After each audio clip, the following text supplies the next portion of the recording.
I'll give that wonderful greeting again. You want a hammer? I got one.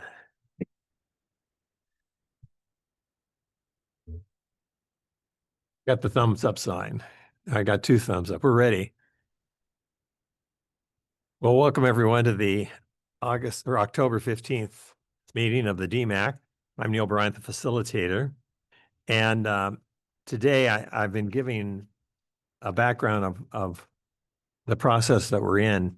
And I'm going to do it again. I'm going to do it at each meeting just because I think it adds clarity to some of the confusing things we see in the emails that are sent to us and some of the testimony. But this is a three-step process. And the first step is the DMAC, which is the committee that was appointed by the county commission. And there's 7 of us appointed that were appointed. I was not appointed. I'm a facilitator. I'm non-voting, but all volunteers, all living in Deschutes County. I think this is our 7th meeting. And tomorrow at 5:30, we have a listening session.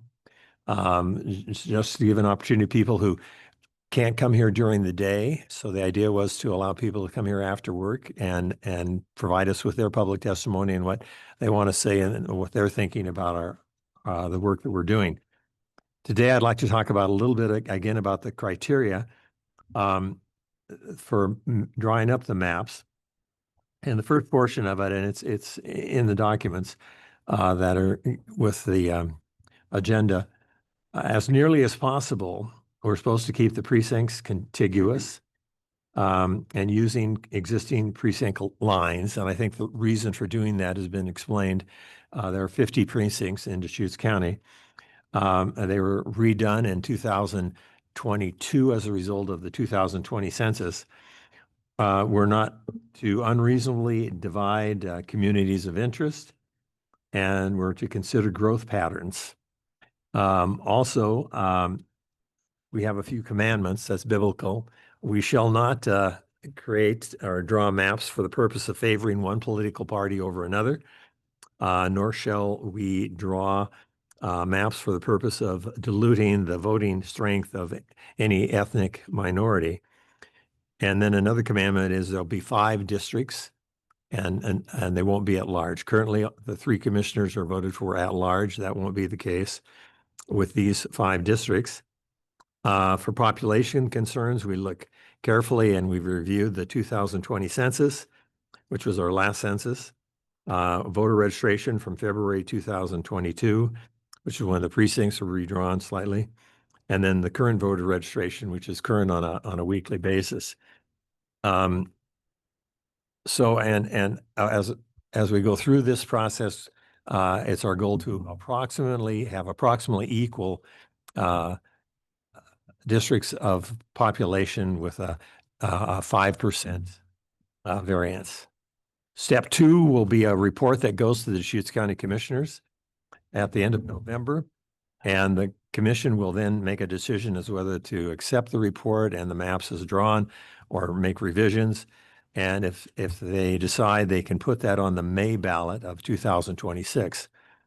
At that time, there'll be 4 commission seats that are available. So we're going to have an election of 4 commissioners, the two new commissioners, and then the seats presently held by Commissioner Tony DeBone and Patty Adair.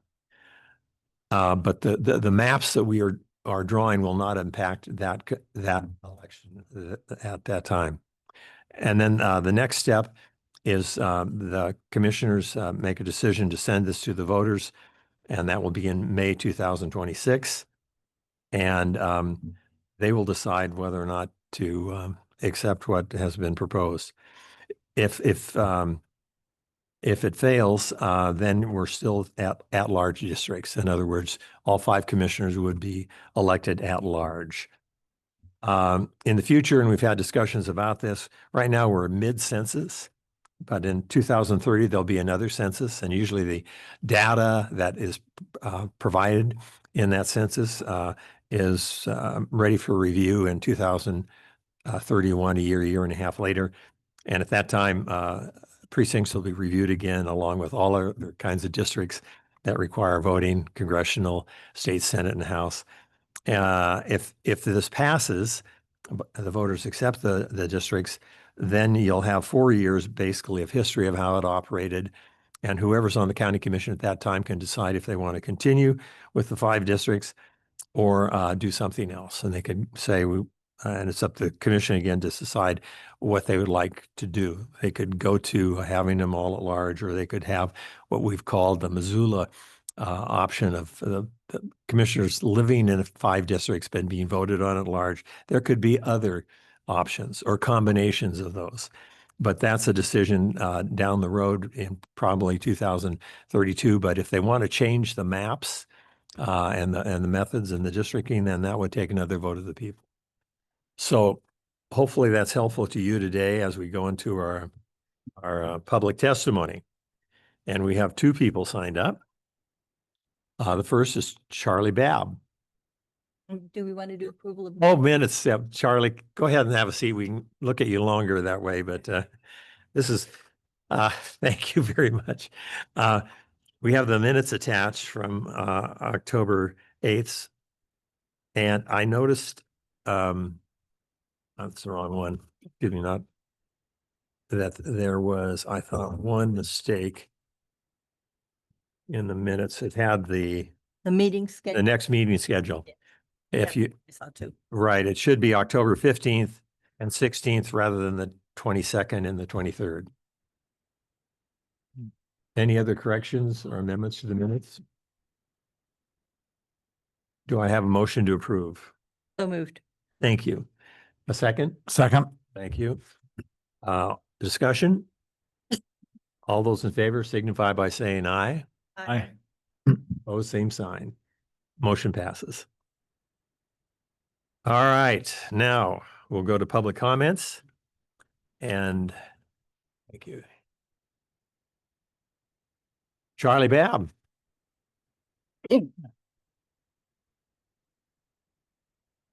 Was your father Ray Babb? He was, yeah.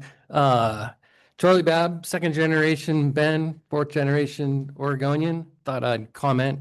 Noticed that your commenters have been dwindling, so I thought throw in my 2 cents. I'm against the districting. Just wanted to throw that out there. I think the county would be better represented by 5 commissioners at large. I think the mapping process is flawed to begin with. I think the reason behind it was flawed. I think it's, I don't know if I want to use the word power grab. That might be a little bit too strong, but I think it's a little bit undemocratic to take away the process a little bit from the community. I think as a foundationally, the reason for going from 3 commissioners to 5 commissioners was to make the process a little more democratic. We had kind of a block of 2 voters on the commission side that seemed to vote together and one that was at odds with them. I don't think that's very representative of a large community like Deschutes County. And secondly, I just don't know how you're going to do it. I've been at every meeting, and trying to meet all the geographic requirements ignores, which is the underlying premise of community of interest. I think Deschutes County as a whole is a community of interest. I think everyone in Deschutes County is here not because they're posted to a government job or because they transferred. We're here because it's a beautiful place to live. It's a beautiful, vibrant, growing community. And I think the further we divide it, I think the weaker it makes us as a community. I've been here, well, I was born on the hill, like 2 blocks from here. My mother was. I've lived within probably a mile, and she has too, of the Deschutes River for 50 plus years, 100 plus years for the whole family. And I have a lot of love for this community. And I don't like to see the politicization of the process. I think the voters were right, and depoliticizing the process kind of started with the school board when we had a school board issue where there was a block of candidates that came up that seemed to have representation from one side of the aisle and backed by special interest. And I think the community spoke. I think 60% of the community said, we want 5 commissioners to dilute the process per se and make it more fair for everybody. And what I have to say on that, I think also the representation on this committee is not reflective of the broader community. The demographic is changing rapidly, really rapidly. And I think if you put everybody in stovepipes and districts, you're going to make a bigger mess. And you're going to have some districts that have way more political power, way more financial power, and it's going to further divide the community and further usurp the process. I gotcha. See the timing of. Yep. All right. Thank you, I thought Charlie. I'd put my 2 cents in. Thank you all. Mark Stockamp, excuse me. Got it.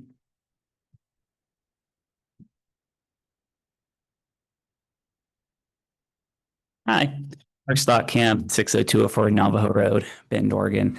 I'm just going to talk about maybe other side of things. I appreciate hearing multiple inputs, but I think one of the most important criteria points is the criteria number 5 draft map will have 5 districts. I think that will bring more broader representation for the whole county, because then you have 5 different districts where it would be, there wouldn't be as much of a majority then where one area could dominate the county. And the reason I bring that up is because if we were to go 5 at large, my concern is that it could get compiled just into one area. And my real life living example I'm going to bring is the Bend City Council. There's no districts there. It's 6 council positions and the mayor. And with those right now, I did a little bit of data research on Deschutes County Dial, and you've got the majority of them 5 live within 0.28 square miles of each other. The city of Bend city limits are 33 square miles, and you've got 5 living within 0.28 square miles. That is less than 1% of the city of Bend. Let's look at this broader from a county perspective, since that's what we're discussing here. It's written down, I think Commissioner Chang wrote it in his editorial today, that it's 3,055 square miles of Deschutes County. Well, let's just look at a potential scenario here. City of Bend, 33 square miles. Deschutes County, 3,055, makes up 1%. I think what could happen with the at-large, or even with the Missoula model, if you have 4 districts and then 1 at-large, it could still be fairly easy to dominate this moving forward, the power here. So I think with what was proposed, and I agree with past comment, which was passed resoundingly with, I think it was 66% of the vote. It was for broader representation. So the best way for the broadest representation, I believe, is the 5 districts that you're all discussing, and that's part of the criteria. So I'm supportive of that. I also just want to submit in the record I brought in, just because it was good for me to revisit with looking at all this, was the Measure 9-173 arguments and everything from the voters pamphlet last year. So I think it just contains some interesting testimony of how the districting process was encouraged to be started right after this, and that was by Commissioner Chang.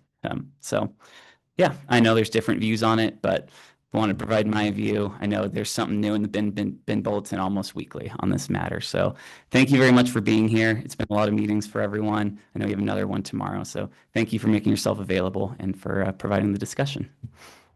Thank you, Mark. Jared Black.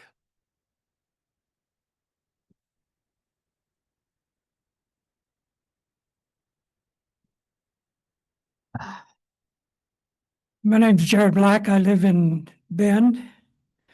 I'd like to make a couple of housekeeping comments. I can't read the names on your place cards. You need a bigger font, so if you're back here, you can see that. And also, I've watched this online and in person, and sometimes they're not speaking into the microphone, and you can't hear them online, so housekeeping. I grew up on a place, Southern Oregon, about 5 miles up the road, dirt road from nearest paved highway. The only time I knew there was a commissioner election coming up was a road grader came by our place. Things have changed. Now it seems like elections are full-time, front and center.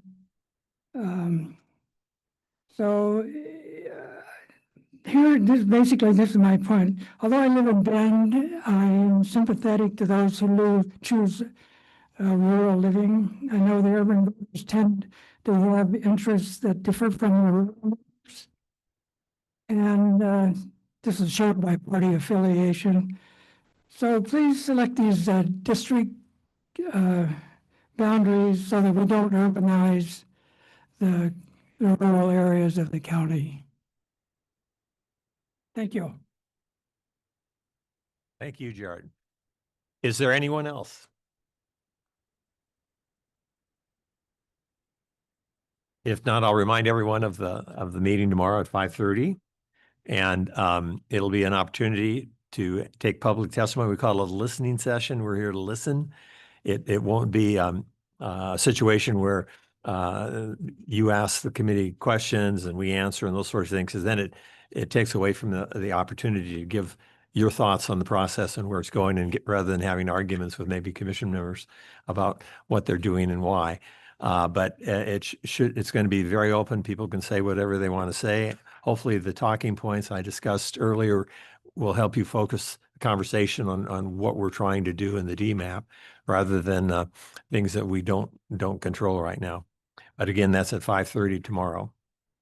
And with that, overview of staff report and draft maps.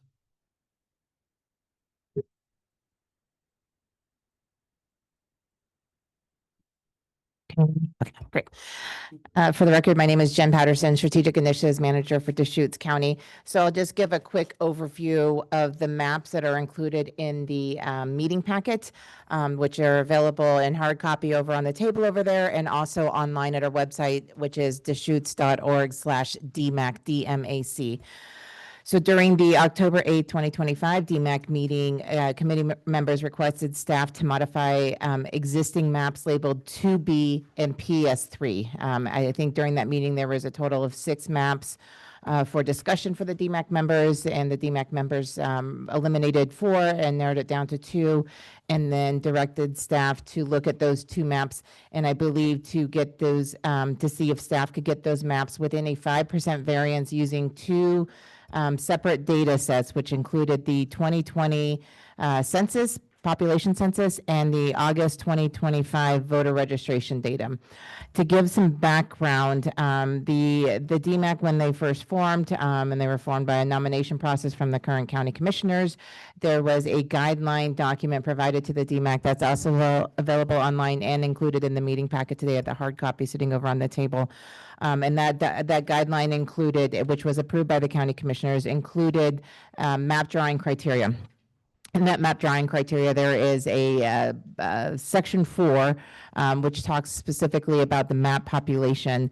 And it specifically says that DMAC will be provided with the following 3 data points in a table by precinct for consideration. So the intent of the guideline was to provide data points potentially for the DMAC to look at and to consider, and potentially narrow to 1 data point. I think that was the intent of providing multiple data points, knowing that there was benefits for each data point and knowing that there were limitations for each data point. I mentioned 2 data points. The 3rd data point was the I think it was February 2022 voter registration data. That was included specifically because that was the juncture of when precincts were updated within the county. So we wanted a comparison from when precincts were, when the precinct lines were updated to the current voter registration data. So with that background, staff did undertake the task of taking the 2 maps, 2B, labeled 2B, and PS3. PS stands for publicly submitted map. So that was submitted by a member of the public. And we undertook the exercise of trying to get those 2 maps within a 5% variance using 2 data points, which is extremely challenging, I think, as you guys have learned doing that up here too. And again, I'll reiterate, that wasn't necessarily the intent. That was not the intent of the guidelines when they were written, to use multiple data points. It is clearly up to the discretion of the DMAC to use multiple data points, or any points that you would like to use going forward while drafting maps, but that wasn't the original intent of having those data points included. With that being said, oh yes, go ahead, Carol. Oh, Carol. Oh. How do you determine what the intent was? Did you ask the commissioners what their intent? It was brought before the commissioners and they chose not to decide. So staff brought it before the commissioners in drafting the guidelines to see if they wanted to give the guidance of using a very specific data point to draw the maps with using that variance, and the commissioners opted not to select a specific data point. So they had some discussions on it, but in the end, they opted to have that discussion take place with the DMAC members. So that was the original intent. It just wasn't communicated to us that way. Is that correct? Or did you go back and ask them what their intent was? Mike? Oh, sorry. Well, you might You need to push the button. I don't quite understand the question. Sorry, can you clarify that for me? It was the original intent of the commissioners, but that intent just wasn't communicated in our draft, right? Is that correct? Well, the language we used in bullet point 4 specifically says for consideration. So I think that language that we used was used with the intent. So if that didn't come across clearly, then I apologize for that. That was definitely in the drafting, and staff, most of the staff members sitting here and some others participated in the drafting of that guideline. But we didn't use the word intent. That is correct. Okay, thank you. Yes. Other questions? Yes, Phil. I had a question. So following our last meeting, did you have a chance or did anybody have an opportunity to go back to the commissioners and ask for any clarification on this issue then, or was there any discussion of it? We did not go back to the commissioners, but we had brought it to the commissioners on several different occasions throughout the spring and summertime. And it was clear from those discussions, and I'll let Nick interrupt me if I'm overstating this, but it was clear from those discussions that at that time, they didn't want to take a position on the data points to use. That knowing, and part of that discussion was knowing that there were limitations, that there were benefits to using 2020 population data, but knowing that it was outdated, particularly with the growth bend, and using updated voter registration, knowing that was the most updated, data point available within the county, however, not including the entire population. So, oh, sorry. No, are you done, Joe?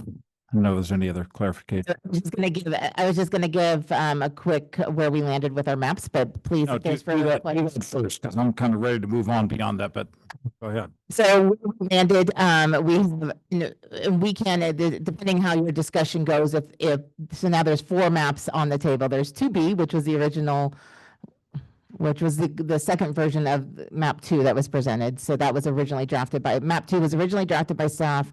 Then the DMAC did some work to that and relabeled that map 2B. And then we did a 2B V2. And then there's publicly submitted map 3. There were 4, originally there were 4 publicly submitted maps. You guys narrowed it down to 1, which is publicly submitted map 3. So there's a public PS3B. So if you land with several maps still on there, we also would probably just suggest changing namings to 1, 2, 3, and 4, or however many maps you end up with, just to alleviate the confusion of the naming. So we appreciate that. It's a little bit of a bundle. But so for map 2B, V2, version 2. We got pretty close, but we didn't quite land on the population for one of the districts that was in the city of Bend, I believe. And then for map PS3B, we were able to get that within 5% variance for both data sets. So that's where staff landed. We did get a note, just to say for everyone, we did get a note from a member of the public who drafted PS3 originally, that the data chart was a little bit off that was included in the mapping packet. So the map is correct. The graph overall is correct of the numbers, but the by precinct data chart was a little bit off. So I think we've corrected that. I'm not sure if we saw any other corrections that needed to be made there. That was just brought to our attention at the beginning of the meeting. So I just wanted to put that out there for clarification. At least one of the precincts was listed in the wrong district for the actual precinct breakdown count. Go ahead, Lee. Yep, the table that goes with PS map 3, we have the table shows precinct 8 in the pink, which would be D, but it should be in the orange or the yellow, which matches the map. So just one precinct in the table shows up in the wrong category, but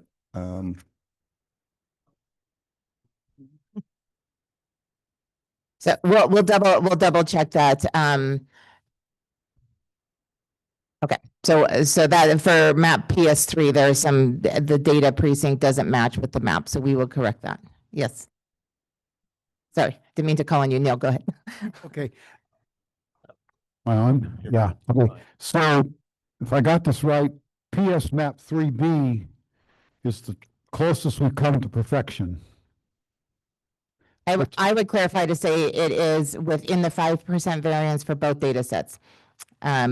So given our task was strictly to try to get the data, to get a map of 5 districts using the 2 base maps we had within the 5% variance. That is all we took into account. We didn't look at any overlay data. We didn't look at any demographics or census population data. We strictly looked at numbers. So from a numerical standpoint, it got within the 5%.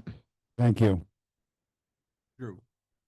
Yeah, first of all, Bernie, I would say perfection is in the eye of the beholder. So, but just in terms of numbers, I think you are accurate in saying the only one to hit the criteria on both population and census is 3B. I wonder, Lee, I'm curious if you could put this up on the screens for everybody.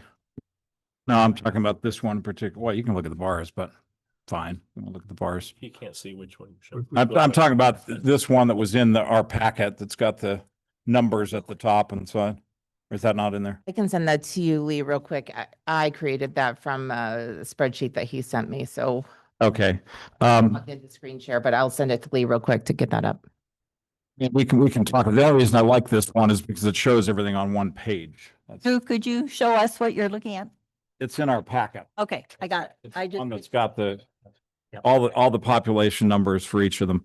And by the way, if we're going to do this again, that forest green is a lovely color, but it's really difficult to read the black against it. Either you can break it out in white or do a slightly different. Anyway, I working off of this. The only reason I asked to put this up here is because this is what I'm working off of for a second. I think my conclusion here not only is PS3B the only one that hits all the numbers, but 2B and PS3, notwithstanding what adjustments might need to be made on the data, as I understand there's something amiss there, but it looks like both of those maps are so far off kilter that I would suggest we not focus on those today. The original 2B, as pointed out earlier, the only place that we're out is on the population count is outside the 5% for District C. So we're not too far off there, and we're certainly hitting the numbers on PS3B. And I would hope we could kind of focus our discussion on those 2 maps today with, in my mind, for tomorrow night, it would be great to be able to put one or even potentially both maps in front of the public for reaction. But that's just my thought. Melanie. Yeah, I think, sorry, I'll move this mic. I think I really like being able to see these bars. So like Lee, if you can like go through all of them, we can see the difference. And I would like to submit 2 maps to have those available tomorrow and to have this bar chart available for each of them so people can see that.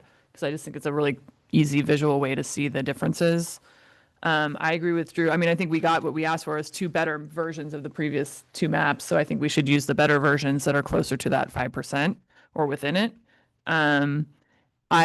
Are we prepared today, Lee, to look at any kind of overlays as far as some of that ACS data or any kind of partisan lean data? At what point do we, since we're narrowing down kind of what we're looking at what point do we take on those questions? Well, I don't recall a specific request on particular overlays. The previous maps I provided were examples, and there's a lot of data available. So I would need more specifics on precisely what it is you'd want to see and to be able to gather that data and Well, yeah, I compare think it. we talked about last time you showed us the race and ethnicity numbers from ACS, and we talked about do you have the ability to put the district lines over that, right? So is that a possibility that we could be able to show people tomorrow night a map that has the district lines of these 2 options over that map you already generated with the ACS data for race and ethnicity? Yes, if you wanted to pick 2 of these maps and show kind of the 5 boundaries over the previous data, You could do that. that's doable, yes. Okay. Just knowing which maps, Right. which versions to show. I already have those previous maps that I made, so that would be easy to overlay Right, that exactly. existing data. Okay, that's it for me for now. Ned, I you're guess, on. am I on? Sorry. Would you pull the mic close to you? Sorry, that better? It just seems like to me this extra data isn't going to change anything. I'd like to pick, we're trying to make everything work with all the data, and I'd like to pick one of these data points as the primary and then consider other data points or other databases as maybe if we've done something wrong with the primary, if that makes sense. I tried to figure out how to use population census. I was 5 years old to make any sense, and it doesn't make any sense to me. I mean, representative government is about voting. It's not about everybody. And how do we know how does this committee know when you're using census what the non-voters want? I mean, I think that's the struggle that politicians end up with. How do you know what they want? You don't. You only know what the voters want. The voters are going to vote for the politicians. The voters are going to vote for our map. The voters, there's no perfect voter system in my mind. There's no perfect system to represent everybody. So how do you know what the non-voters in our community want? You guess, or you make it up, or you whatever. You know what the voters wanted, but you don't know what everybody else wants. So the only database that really works in my mind is the voter registration. They're going to vote. They vote for who represents us. They vote for who put us on this committee. And they're going to vote for our map. If you don't, it just seems like the census, which is not good. And last time we talked about splitting precincts, then you're just going to have, if we split 5 precincts, so we'll have 55 precincts, so we'll just have 55 precincts that don't have current data. So to me, we need to pick a database that we're going to use and then compare everything else to it to see if we did something that violates the law, either minority or non-continuous or whatever. So I'm trying to figure out if we look at all the criteria we've been given to do this, we're not going to satisfy all of them. So we got to prioritize which ones we're going to use. And to me, I've tried to figure out how to use consensus, and it doesn't work.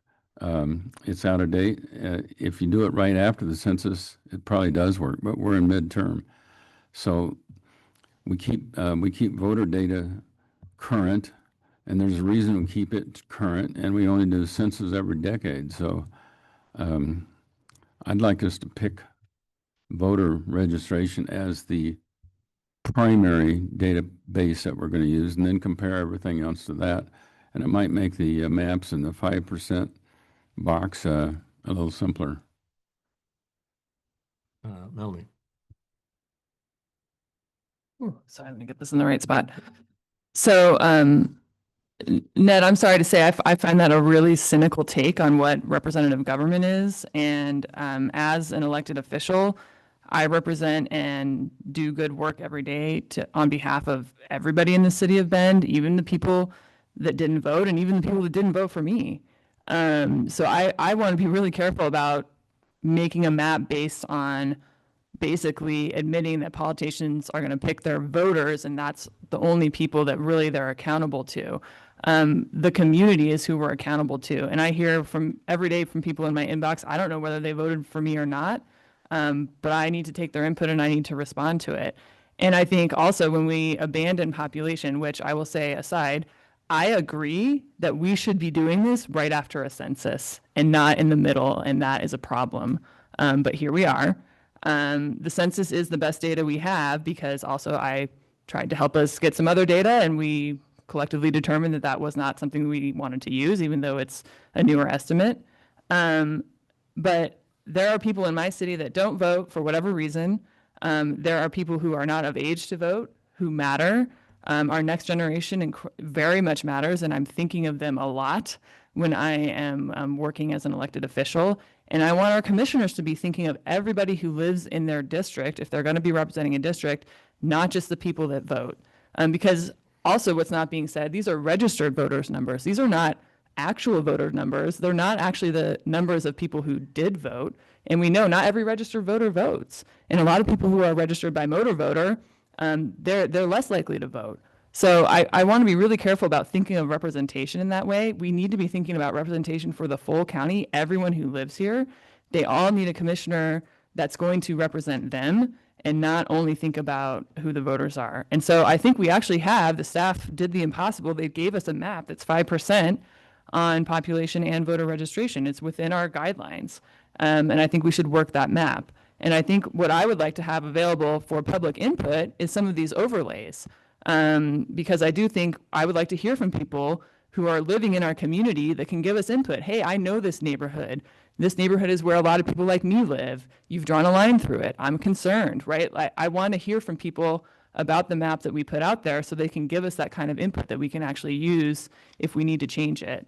But I'm going to be really careful about thinking about representation as only just to the people that voted. We represent everybody in our districts or wherever our jurisdictions, and I think that's what I want these commissioners to do as well. Ned? Thank you. I agree that we need to represent everybody. What I don't understand is how this committee, or how, if I was an elected official, which thank God I'm not, how do you know what the non-voters want other than your own personal opinion of that, your own personal biases, your political affiliation? I don't know how you know what somebody that's 10 years old, what do they want, or what does 15-year-old want? You just use your own bias or your own view of the world, which is, you were put there based on the voters, not on everybody. How do you know what the non-voters want? And therefore, how do you know you're doing what everybody wants? Yeah, we can talk more offline, Ned. I just want to respond real quick because he's asking me directly, if that's okay, Chair. I'm just, I talk to people and I talk to kids too. That's part of my job. So, and I'd love to have a further conversation with you. and I believe I appreciate you the do. point you're bringing Not up. sure all politicians do. Which map, excuse me, which map was it that you said was within the 5%? One you said closest to perfection. Yeah, I Yes, wrote good. I forget which one it was though. 3B. 3B hits all the numbers. 3B, okay. Is there any chance we can use that one as our, and chuck the other ones? Well, you could if there was a motion to do that. The other suggestion was to use two maps. And Drew, what was the other map that you were talking Yeah, about? the other one is 2B version 2. Version 2 of 2B, which is very close. It's just a tiny bit short on the voter registration on District A, and it's a bit over on the population on C. But I did want to make a comment here real quick. This is responding to Ned earlier. I don't think we're going to have a consensus here, Ned, over using one or the other, which is why I suggested several meetings ago that we really look at trying to hit both. And again, to Melanie's point, they have kind of done the impossible for us, staff, and they have gotten us one that hits all those numbers and one that gets us very close. So I think if we focus on those, everybody up here, I guess, can take their own view as to whether registered voters or population should be primary over the other one. I personally think we should weigh them both equally because they're both flawed. And we're not going to get to perfection no matter what we try today. So what we're trying to do is come up with the least imperfect model, I think, at the end of the day. I would suggest one other thing. If we focus in on these two maps, and I don't know if there's an eloquent way of doing this with the data, but if you start looking at these maps, you will find that the majority of these precincts are staying in the same grouping in each of the two maps. There is really just a handful of precincts that we're talking about, and I haven't sat here and counted them up yet manually, but I would venture to say it's less than 10 of the 50 that are impacted.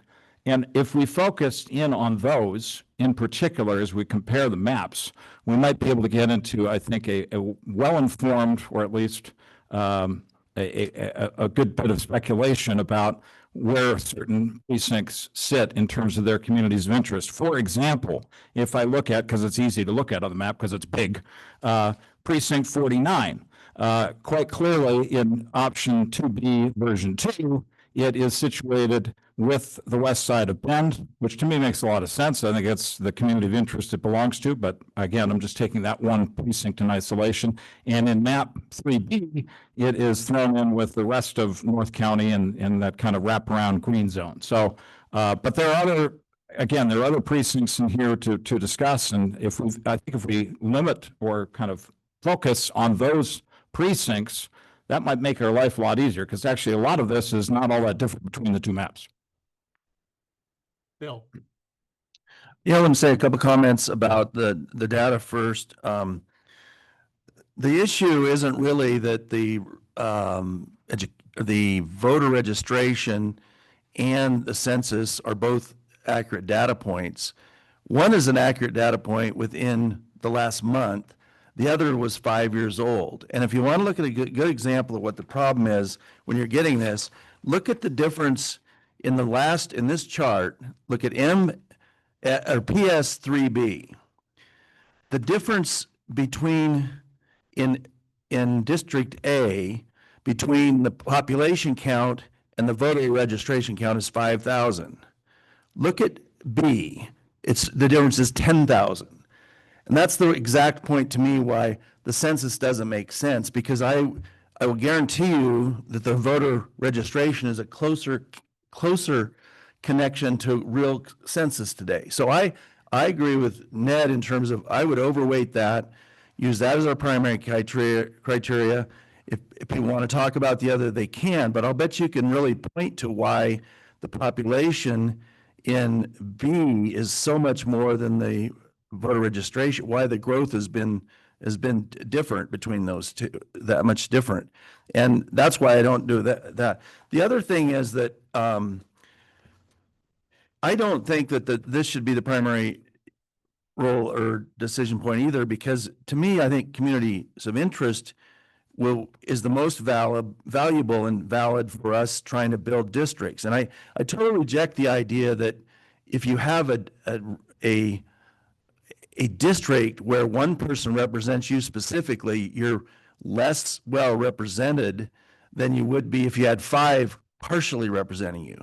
And so our whole legislative system in the state of Oregon and our Congress is all built on that premise, that you have good representation by having smaller portions. We don't have at-large state houses. We don't have at-large Congress. We have representatives. So to come in and to argue that there's somehow we don't have representative government because we have specific districts, it's a inaccuracy about our whole system of a democratic republic, which is what we have. The other thing I want to say is that by getting the map, if we were to agree, or there's been some discussion, there's things that I don't like in map 3B. It may be better numbers, but it's better numbers because they're adding more to the South County district by reaching in on the west side of Bend, all the way down, through Brookswood, all the way down to Broken Top and the west side of Bend. And then they're putting 12, which is really a rural district. It's not in Bend city limits, and it's outside. They're putting in the city of Bend, when really it should be in the green. And if you're just doing the numbers based on closeness of 5% within the districts, that could be moved. But if you move it, it makes a worse problem with the population or the census. But it's a reasonable decision to make based on the voter registration. Matt. Yeah, Mr. Chair, I would concur with what Phil had said and I would move that we use the voter registration as the primary data set for this process. Is there a second? No second. Ned seconds. Discussion. Yeah. The census, as was pointed out multiple times, is 5 years old. It does not represent or reflect the changes in population that have occurred in the last 5 years. Whereas because of the motor voter registration system that we have, it reflects everybody who moves into the area that registers, the 18-year-olds once they become registered. It reflects actual population changes. And I would argue that while it is not the actual population, it is a better or more accurate representation and ratio of the existing population, and is therefore a more accurate number of today's date and time as opposed to what the county looked like 5 years ago. So I think it makes more sense to utilize that. And I think, granted, it is not current population, actual numbers. I think it's a better representation of what the population actually is. Other discussion, Drew. Yeah, Matt, I'm not sure how that changes our conversation. If we say, you know, you want to take voter registration as primary, we're still looking at these two maps. I mean, we're still looking at these same two maps, right? Right. Because basically, these two maps come the closest on voter registration already. And they're a little further askew on one district on version 2 on population, but they both hit with version 3B. So I'm not sure why we're voting on this, because I don't think it changes the discussion. I think the discussion is about these two maps. But I will go on record right now as saying I think again, it's flawed data either way we look at it. We have to consider normal precedent for any kind of districting activity is to use population. We are in an extraordinary situation because we're mid-census, so therefore I think we should consider voter registration alongside it. But in any case, I don't think this changes our conversation. I think we're talking about these two maps. Bernie, I'd like to make a motion that we use. we have one motion We- ready. Did I fall asleep? No, you didn't, Bernie. We have one motion already Oh, dealing with sorry. using voter registration as the primary. Okay, I misunderstood. Never Okay. mind. Discussion on the motion, Phil. Yeah, I think, Drew, actually, it does give us some opportunities that we could go beyond the two maps then. If we're really focusing of getting the voter registrations within that 5%, I think we could get more options than these two. So I think that's what it allows us to do. And then we could, to me, for instance, you'd be voting or looking at the issues of communities of interest and which precincts go kind of in which areas. So that I think would give you some flexibility there from what I've played around with and what we've seen before. Melanie. So I think it might be helpful at our meeting tomorrow night, where we have a lot of people probably attending, to also ask the public what they think about this rather than deciding this today. And I would love to show them these two maps and show them this is what it looks like when you use both data sets. And I would love to hear from people what they think about which is the fairest data to use, and to help inform our decision up here instead of deciding today. I think these two maps are great places to show the public, here's what this might look like on the ground, and then they can include their comments similar to what you made, Phil, if they think some of these precincts aren't in the right places, or there's communities of interest that are being divided by these. I would like to get some data from the public to inform these decisions going forward before voting on something like this, to help us make this decision. Yeah, I guess just quickly responding to what you just said, Phil. I mean, I personally would like to keep ourselves to these two maps until we figure out one or the other is inherently bad or is not going to work. Because I don't think at this stage, 7 weeks into this process, trying to expand out what we're talking about and looking at several other maps based on voter registration numbers is the way to go. I mean, it's unfortunate. We probably should have had this conversation 4 or 5 weeks ago if we really wanted to debate voter registration versus population. I've been making the same argument all along, and today it's kind of coming to a head. But you know, again, I'll say what I said earlier. I think if we want to have a discussion about these two maps and how certain precincts here really don't work for this, that, or the other reason, I'm open to hearing those sorts of things. And like Melanie, I'd kind of like to hear what the public's reaction is tomorrow. But to say let's, you know, throw out the population and create a bunch of new maps around voter registration, that's something I think is a bad idea at this stage in the process. Matt. Yeah, I would tend to agree with Phil's comment with regard to if we narrow down, the problem has been trying to force these maps to fit both criteria at the same time. And the one map clearly does not align, or the one set of data does not align with the second set of data. I mean, the question is which one is currently more accurate? I think the voter registration is currently a more accurate representation. If we try to force the data, we're limiting our options, and it makes it much more difficult to look at some of the other criteria, such as communities of interest. And as Phil mentioned, if it may be appropriate to swap one precinct for another, but the population numbers may not completely align to allow that to happen.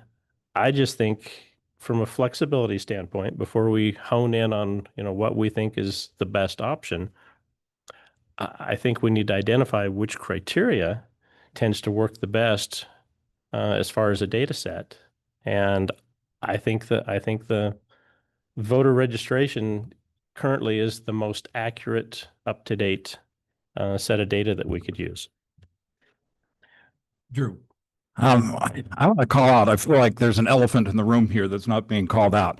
If you guys are not happy with either of these maps, why don't we talk about these maps? You've got two here that are hitting the numbers in terms of voters registration. We got two here right now that make that work. I don't know why we need to expand this and say, hey, we need 3 more maps that hit the voter registration numbers.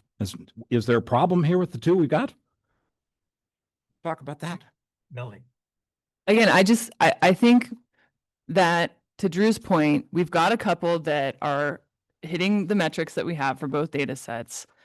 And having been an elected official for a while, having watched all of our advisory committee meetings, having moved through policy discussions like this, there comes a point where it is helpful to get some public feedback and get a temperature check and get people to weigh in and maybe give us some of their opinions for us to reflect back in the work that we're doing. And I think sitting up here and trying to make a perfect map you can't do that. And especially not if you're not talking to the public. And by the way, these are supposed to be voted on by the public. Aren't we supposed to be building some public trust in this process? Let's bring them in and say, you tell us what you think and tell us where this is good or bad.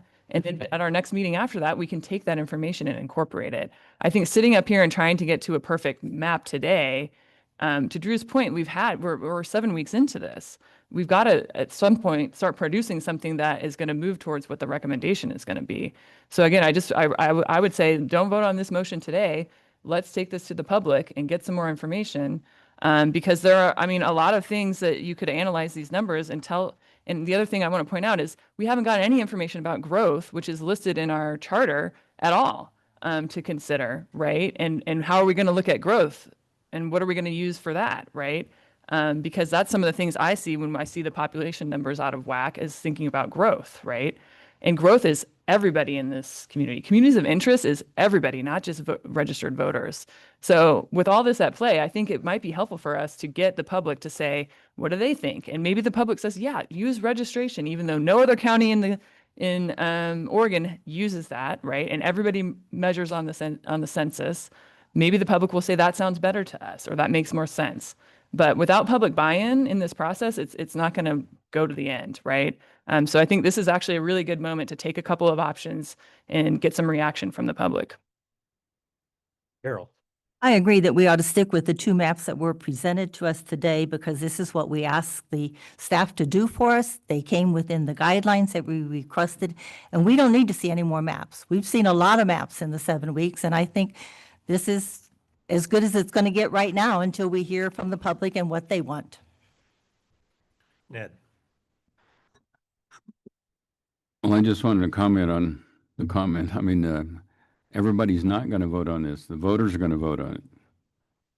So you said everybody's going to vote on it, or it's everybody. It's not everybody. And I don't have a problem looking at the census data, except from my view of the world as an engineer, it's not accurate. So how do we justify saying it's as equal as something that is accurate when we don't know what it is, and we can't represent everybody anyway, because we don't know what the non-voters want. We just think we know what they want, or we use our own opinions of what they want, and that's how we vote. So it's going to be voted on by the voters. It's not going to be voted on by everybody.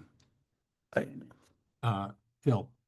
Yeah, I'm hopeful that we get some comments tomorrow night about this the communities of interest and what precincts they think, or maybe they live in it, and which one they believe they'd which district seems like the district that have most community of interest. So, and I think having a couple maps for tomorrow is good. And this could be, we're partway through the process. There's been criticism by a number of people that our process is moving too fast, but we're just being as comprehensive as, and thorough as we can, week in, week out. But I don't think that the discussion tomorrow about the population census is going to alter my view about what I think we should use based on what I know about the process. And I think it's hard to explain the differences and what it's doing to our decision making, forcing it using the old data. So I don't really want that. That kind of brings up the question: do we want to put out some things to people about? We're here to make a decision about what a map should look like. Do we want to solicit opinions about that versus more about the process? Because the process was really set up by the commissioners, and they have meetings more often than we do, and people can always tell the commissioners that, but the process is what it is, and so we're doing the best we can, and are we going to give that instruction? But I do think that I'd like to go ahead with the vote today about what our prioritization, and I don't think it's a big deal I'm not really suggesting that we bring up a bunch more maps.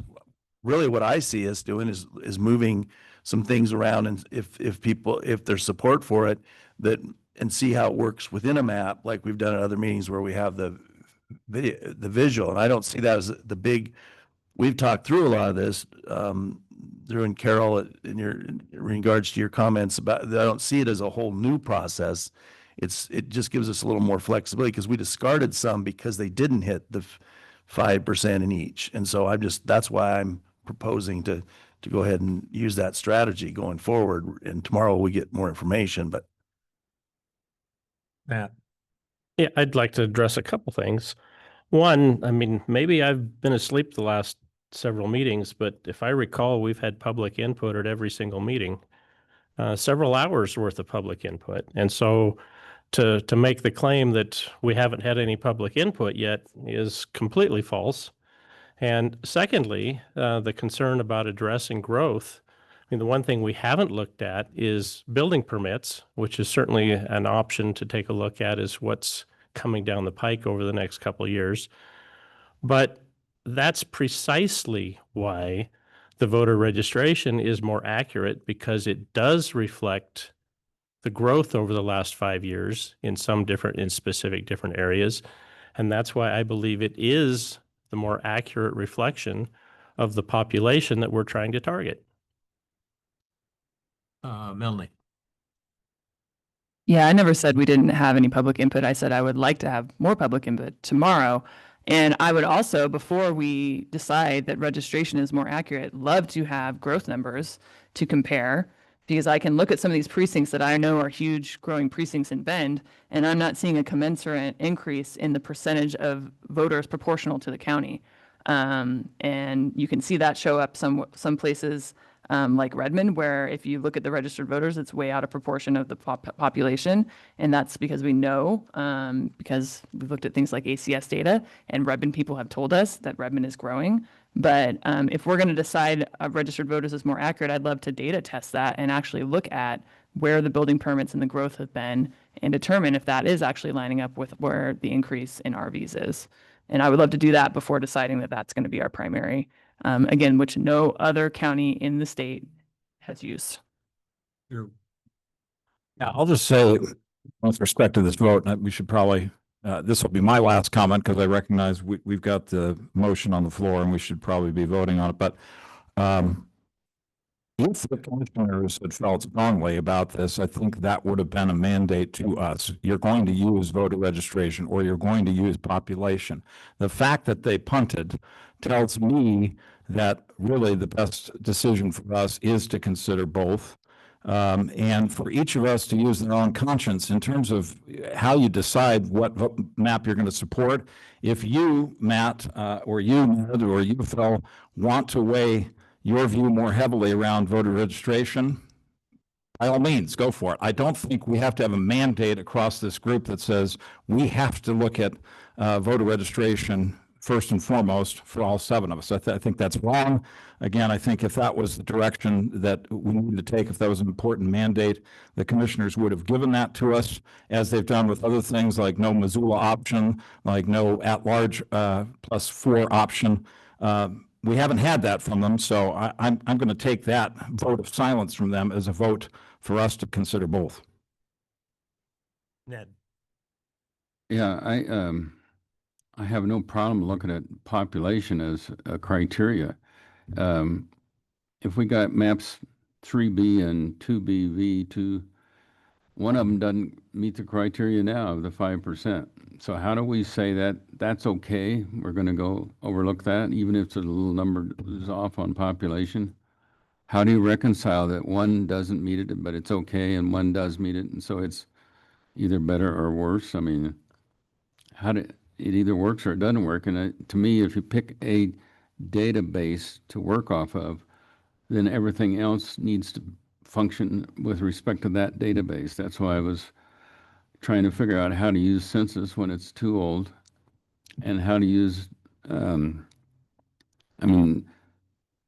to look at this when the 5% box seems to be the most important criteria to this group. I remember last time I was saying we could go to 6%, and I don't know if that's allowed or not, but I don't think the 5% box is a hard and fast rule.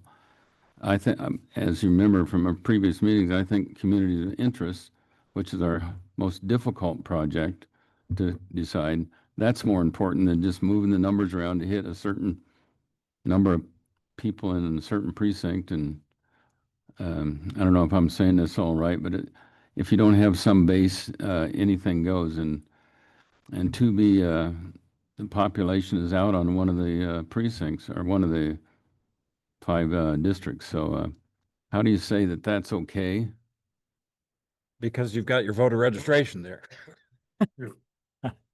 Good All right, point. I'm just, you guys are arguing in favor of voter registration. You've got 2 options that are making it on voter registration. So I'm not understanding what this debate is about, other than, if you say you don't want population, fine, that takes out map 2B, but it doesn't take it down on the voter registration piece. We still have 2 options here, essentially.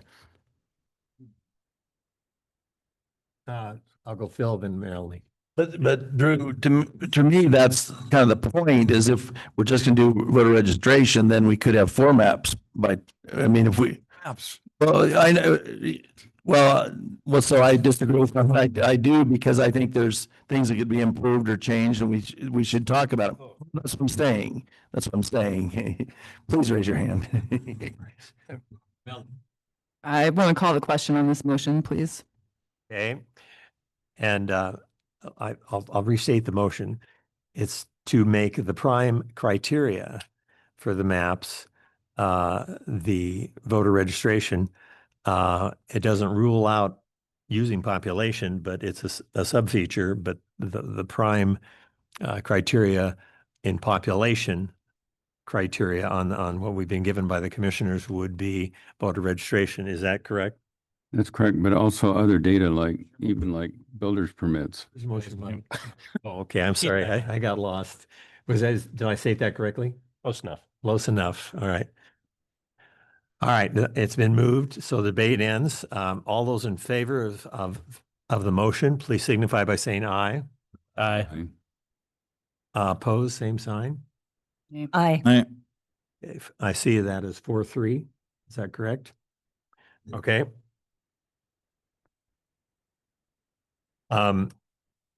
Let's go. Sorry. Yeah, Melanie. Yeah, I wanted to make a motion to forward option 2BV2 and PS map 3B to be presented and available for people to look at the public meeting tomorrow night, and to gather more information on those before making any more map changes. Is it second? Bernie seconds. Discussion on the motion. Bill. I don't know if it could be amended to say this. I'm in the mic. Oh, yeah. I don't object to showing the two maps. I've been to enough of these public meetings where it's always good to get it because it causes people to communicate, but I think it should be presented as this is where we are so far. These are things we've come up with. We're interested in hearing from people what they say, what they think about them. We're not gonna do anything more until we, I'm gonna agree with you. That's fine. I finish? Yeah. Okay. So, yeah, just I will an present. interim, idea that we're, What we're focusing on now, we're open to other ideas. We welcome your public. and maybe to inform future maps if we want to, or something like that. Other Yeah. comments on the motion? I accept the friendly amendment. I think that's fine.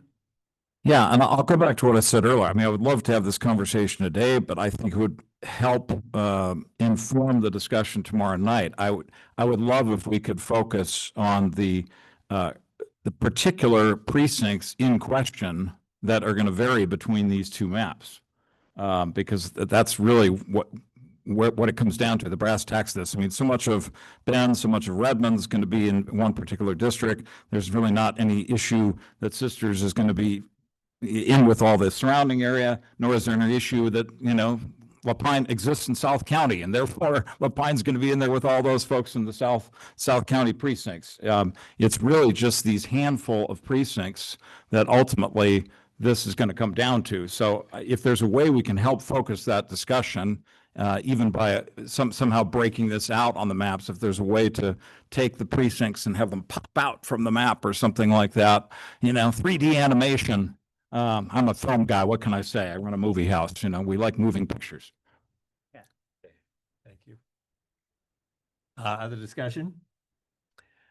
Seeing none, all those in favor of the motion signify by saying aye. Aye. Opposed, same sign. Motion carries. Neil, staff has some clarification questions. The first clarification question is on the first motion. Going forward, do you not want to see the 2020 census data shown as we now have it where on all the maps it's shown simultaneously with voter registration and 2020 census, so you don't have to toggle back and forth. So do you want us to remove the 2020 census table? I don't think that was the motion. I think that the Okay, population figure could still be there. Sounds like that's Is that correct? great. Yes. That would be my thought. And then the second clarification question is for tomorrow, we have the two maps. We will print them off and have them big up too, as well as in meeting packets available for people. So we'll have a couple on the walls in the meeting packets, but are there specific overlays that you want to vote on that you want to have shown as well? At this juncture, we're just going to do the maps and the data. So if there's other overlays, please have that discussion amongst yourselves and then we'll get that. Yeah, I think the race and ethnicity data that Lee showed us the other day, that map, I think that should be shown because that's one of our provisions. And then this gets to a question I was going to ask today is that how are we going to ensure that we're not being unfair to one political party or another? When are we going to look at that data? And I don't know that that would be appropriate for tomorrow night or not, but at some point we're going to have to look at that overlay as well because it's one of our provisions that we don't want to violate. And then the only other thing I can think of that might be an interesting or useful overlay from the ACS data could be potentially age or potentially income levels that might be interesting to show and can help inform some of those communities of interest. Similar to the ones that Lee's already produced. Yeah, all that would be from ACS data, except for I don't know how the staff was planning to look at partisan lean. Yeah. I think we need to remind ourselves that tomorrow is a listening session and we're here to educate those who are here tomorrow night and show them what we're working with now and also provide them with the chart that shows the census population and the voter registration. Because I think that really explains to the community what we are struggling with the numbers. Thank you. Annette. I just needed somebody to lower the shade because there's a car there that's reflecting. I can't see anything. Let's vote on that. That's what Vote to lower the shade. it's the next one over this way. The one that's at an angle? Yeah, the one that's at an angle this way. The other one. He's a computer guy, not a mechanic. Yeah. Next one over. Other direction. It's not in his pay grade. Perfect. Got it. I'm noticing something over here too. No, I was kidding. Sorry. Jen, does that give you enough clarification? So I heard one member suggest, the city data. Sorry, I'm gonna have to, I wasn't here last week. The city data, the, age data, and there was one more. Income data. So if everyone's in agreement, we can have those overlays, I believe, Lee. I don't want to overtalk. Raise point question. Well, I don't know what that means, what that's gonna look like. We've never seen the data, so to present this now to in a public forum, I can't, we won't even know what it is. When you say the income data or the overlay of the income data or the overlay of, what were the? Data, Melanie, what are we talking about? That's from the ACS data that we talked about before. You know, we could generate a map that shows sort of where are the highest wages, you know, where people with most income, higher incomes living versus lower income. I am fine with just using what Lee already showed us, which was the race and ethnicity map, and having that available, plus these two maps. I think that's fine for tomorrow. And I think, I just thought those other things would be interesting and helpful for people to help us understand communities of interest, but I'm fine just using what we've already been shown and have those also available for the public. I would like, if possible, if we could draw the district lines so people know on that race and ethnicity map where the proposed district lines are, so they can, you know, have some input on, are those dividing people up or not? You know, I think that's pretty crucial, but I'm fine leaving out those other categories at this point. That's fine. Matt? I would second that.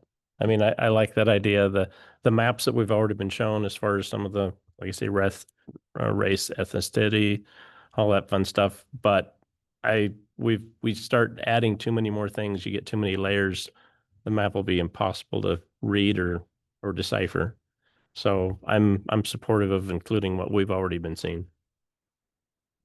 Shown. Here's the maps that I Right, had in the these last ones, yeah. meeting. Consensus on that? Okay. And we now have in front of us what we looked at, I think it was last week, Yeah, those would be great. which is very helpful. So you would like these maps and then show the proposed districts on the two maps, which would be the two. Right. I just want people to B. understand, like, and I hope you can call these map A and B or something, right? Like map A looks like this. And maybe it doesn't need to be drawn over this, but just some way for people to compare those would just be good. Yeah, if we're all good, we'll rename those map. So map 2B V2 will now be called map A, and map PS3B will now be called map B. Is that good for everyone? So just eliminate this, this naming convention. We don't get. Yeah. Yeah, I know. Other requests or thoughts?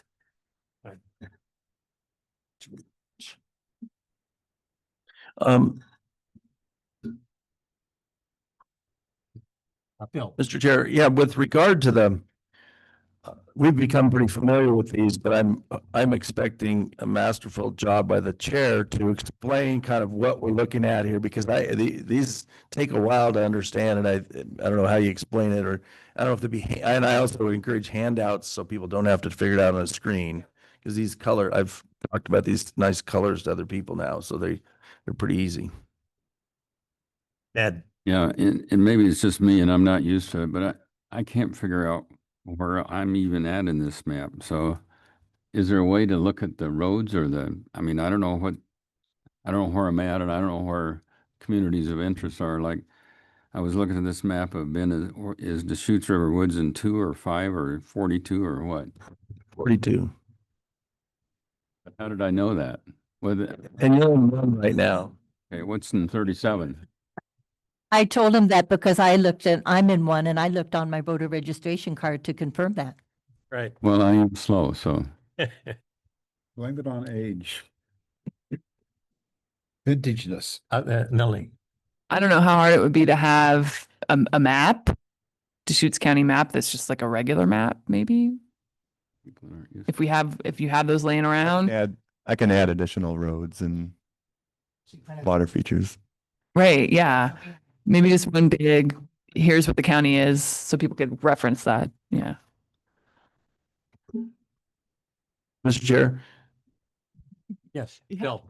So I think, we're supposedly to Ned's point, I wonder if, because even if these are blown up, you can't really tell where you are. I mean, it's only, I mean, but if there was the rivers and the roads somehow, I don't know how that gets constructed. I know that on, Dial, it's pretty good, but that's when it's done on Earth, but the ones that like this aren't very good. And I can add additional detail pretty easy, some, rivers, lakes, and some. The other possibility, roads. we could give them one book or two of the binders that have the precincts in it and just leave them out there.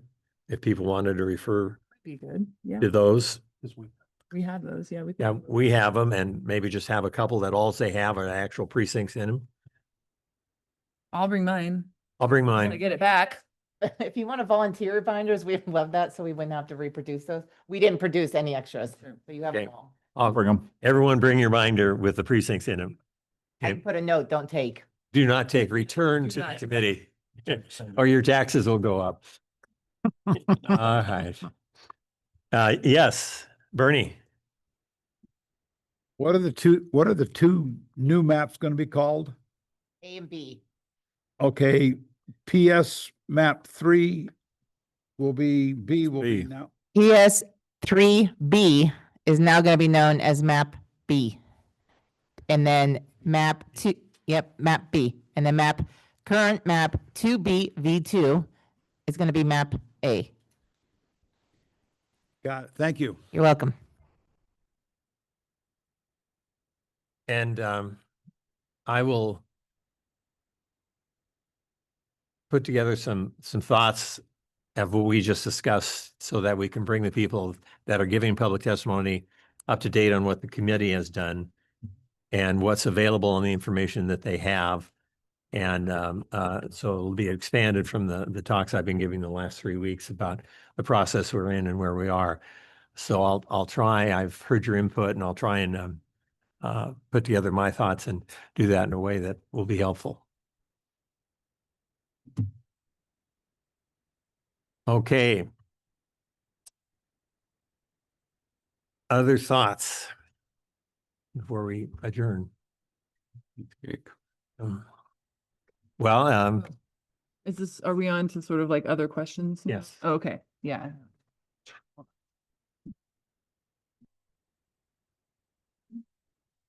Sorry. And sorry, Nick, I didn't get a chance to read that email that you were going to forward back to me. So I think you've answered this. I wanted to ask the question on what the plan is to decide which positions 1 through 5 are corresponding to which districts and what we're planning to do for that. We have not decided on that. Okay, So that, I think a decision will be at the very end. But we'll have 5 maps and they need to be labeled in some way. So that's something that will come up. okay. on. I think that's pretty important to consider, giving our remit to not, disadvantage or advantage current I sitting agree. commissioner. I think So, the committee will agree too. It's got to be done in a fair manner so it doesn't okay. advantage somebody. And then there's been some discussion, and you mentioned this in your kind of prologue around the map being updated and everything. Is this commission or is this committee going to be able to provide feedback to the commission on laying in place some sort of guidelines for how the map would be updated in the future? I think that's one of the options that the committee has. Once we have the maps done, do we want to send to the commission a recommendation after the 2030 census on a way to approach this? The committee would certainly have that option to do that. Yeah, because we're not we don't have a charter, a county charter. It's not laid out, that process. So I would hope that we would make that recommendation on how to do that. And then it's been mentioned a couple of times, is there any plan by staff, or does the committee want to get the information around building permits, growth? What is the plan for that as part of our remit? And I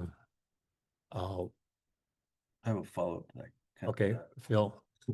Yeah, I guess I'm interested in that too, but I'd be interested in hearing from staff on how difficult that is if we really wanted to get it for the, and I don't know that it's all in the county, or would we need the city's reports to be different than I don't know if the county has all this things, all the reports, or, so I'm just interested in how complicated or challenging it is. The data is very easy for the county to get, both for the rural county. Is it not on for the? Let's be closer. Get close. My light's on. I'm not sure. Not working? Get closer. Is that? That's right. I'm not sure if I can get any. I can get any closer. Dude, try yours. That's right. It's fine when you get close. Is that any better? Okay. Yeah, the county, we can get the map for the unincorporated county and for the cities of Sisters and La Pine, where we have, the county has building jurisdiction very easily. I'm not sure about the cities of Redmond and Bend. I would assume so. That would be the first question. So we get the building permit data. I think the question then is, how would the committee use the data? Or would you use it to, are we going to assume what the occupancy is based on the average occupancy of 2.3 people per house? I don't know how you would use it, or do you want to, there's also vacancy rates and there's second home rates. We can get the data. That might open up other questions, which are fine, about how you then might choose to use that data, but we can assemble it. I just think because it's in our remit to be considered, that at some point we should probably see that. And I'm sure the City of Bend staff would be happy to be helpful on where are we seeing, building permits happening. It also said UGB growth, right? So we can look at, there have been some expansions in Bend. They're working on an expansion in Sisters. I would like to have that information, because if we're now have voted to only basically primarily look at the voter registration, well, if we look at the population alongside that and we're seeing it really out of whack, it would be really good to know, are those districts places that we're having growth or not, right? So. And the other piece is Lee does have the ability to just turn on the urban growth boundary expansions. Right now, I think the maps are showing city limits, but he can also turn on the layer with UGBs, because like you said, you can then see where the cities are expanding. We looked at that internally yesterday to see, are they in the same precinct, in the same district, or does it change? So we were able to turn those off and on yesterday and take a look at those. And can I just say, for clarification, I'm just going to clarify at the very outset of this discussion, was when we wrote this, the intent of the writing was to consider growth patterns, and then we put in parentheses, i.e., just listing as examples, not as a mandate to consider those. However, we can pull up that data pretty quickly, but just wanted to clarify, it's not a mandate to consider these other options, but the intent was to look at the broader picture of things. Bill. Yeah, the reason I wanted to talk about the difficulty, and that's great to hear what the usefulness is going to be. The question to me is whether, once we see it, is it, how are we going to use it? What would it change? I mean, on one hand, it might show that the voter registrations is out of whack, but it might show that it's really very consistent with what we thought. But the other issue is permits maybe a year or two out. So are we going to talk about, I don't know that there's a criteria. We're going to talk about whether or not this area is growing more, so we could have less voters in that district now than the other, because I don't know if they do that in other districting or not. When you do have census, do you just based on census, or do they talk that way? So I don't know if that's, and as you said, it wasn't really a hard guideline from the commission. So it'd be very interesting to me, because I've been in the building, but I don't know whether we want to open, I don't know what we're getting into and how much useful. So I'm interested in hearing other people's thoughts on it too.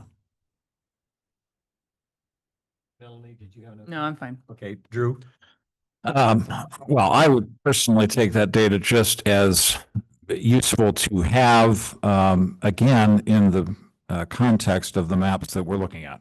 So insofar as it might, sway you, just an example, you're looking at the UGB, for one of the or more of the cities, and it overlays with one or more districts that or precincts, I should say, that are varied between the two. Maybe that enters into the conversation at that point, but I certainly don't think it's our job to wildly speculate about the future. If anything, that just tells us that we should be recommending that this process is done again after the next census, I think. One other thing I would say is, I believe, if I'm not mistaken, we had only scheduled out meetings up to and including today. So one matter should be that we actually agree we're going to meet again beyond tomorrow.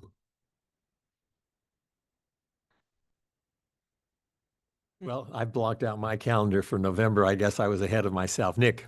Just the clarification, and we're happy to get the building permit data. Would you like that from 2022 to present, or is there a time frame? Just so we know when we ask our community development departments for the dates, we're clear. I think that's a good range. I guess I'd be interested in permits that have been pulled but not finalized. Okay. Ones that have been finalized are probably already reflected, for example, in the voter registration, hence people living here. But I guess I'd consider open permits. Okay, and just because I can go way down this rabbit hole and I'm not going to, it'll be new dwelling permits. We're not looking at just, Right. yeah, Right. seeing a couple of new dwelling permits. Okay. Mr. Chairman. Calendars, just to answer that question, do people have the DMAC on their Wednesday calendars? Yes. I'm getting some nods. Whatever Jen calendar invites are, that's what I've got. Through November. Okay, good. Ned? Well, I wouldn't want to talk about the calendar. I've got it on my calendar, but the need for a basic database that we call primary has just been explained. If we start looking at different data, it might be interesting, but are we going to redo our maps based on building permits? I mean, I'm the need to have some guide as the primary, and then you look at all these other things as secondary is really critical to me. And building permits and fire districts and whatever all those other things might be will tend to confuse things unless we're going to use them as a primary guide. I might answer that. Well, that would, right now, the primary guide is going to be the voter registration. So this is other information that the committee views as helpful. And I think it's a good reason why we need a primary database. Matt? Yeah, I can answer that. From my perspective, is if we're looking at data points, and we've got some that say are in the right at the bump in the 5% top end, but yet it's got, a few thousand worth of open building permits. That may be something to consider, that maybe that's not a direction we want to go. But if we've got also one that is at 6% under the average, but has got a pile of open permits, I mean, that's going to likely average out within the next year or so. So I guess from my standpoint, I would find it useful for when we're looking at the limits, which ones we want to preference. All right. So I guess the question is, do we need to decide that today, or is it, I mean, this is the first time we've ever talked about that, but it does open a lot of information. So I guess what other members think about that too. I think the discussion was, first of all, what to have for the meeting tomorrow. And then second, if there's additional information that the committee would want and find it be helpful in some way. So. Yeah, that's what I'm asking for is, can we have that information? And Nick said he can get it, and not for tomorrow, but for the next substantive discussion of the maps. Piece of cake. Anything else? If not, what do you want? I probably should have slid over for public comment earlier because this is really just a public comment. I wanted to make a point of clarification, in the data that staff did provide, 2020 census data is accurate. The voter registration data is accurate. The data that's been presented is not bad data, Thank you. for the record. For the record, that was our clerk, Steve Dennison. There's about a member. Anything else? All right, thank you. Hard work committee. See you tomorrow. Except for Carol, who's going to be on a birthday party. We're adjourned. You'll probably get carded one.